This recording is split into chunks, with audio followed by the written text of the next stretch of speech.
Aidant. Aidant,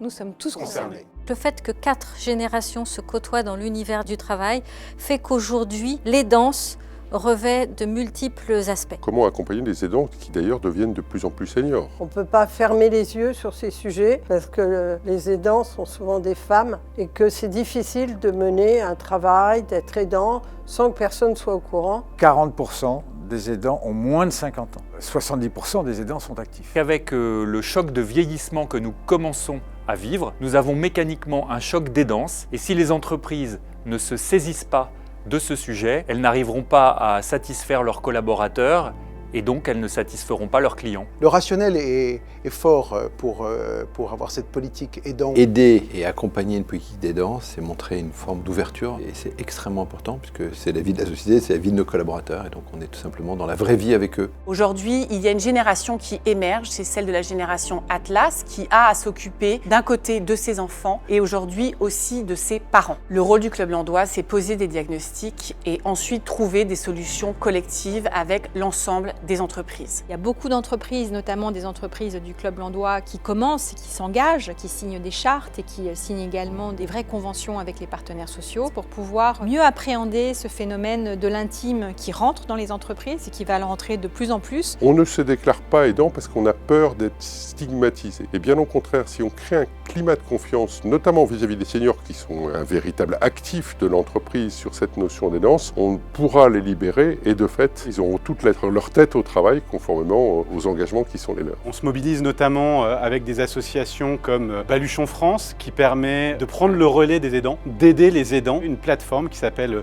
aidonslesnôtres.fr et qui permet d'avoir accès à un certain nombre d'informations, d'échanger avec des experts, d'échanger avec d'autres aidants. Je dirais aux entreprises qui hésitent, arrêtez d'hésiter, allez-y, faites-le. S'engager sur l'aidance, c'est un peu incarner les valeurs de la République, la liberté pour les aidants, la liberté des équilibres, l'égalité, l'aidant doit être à égalité avec toutes les autres personnes de la société et puis c'est une grande touche de fraternité ou j'oserais dire sororité parfois.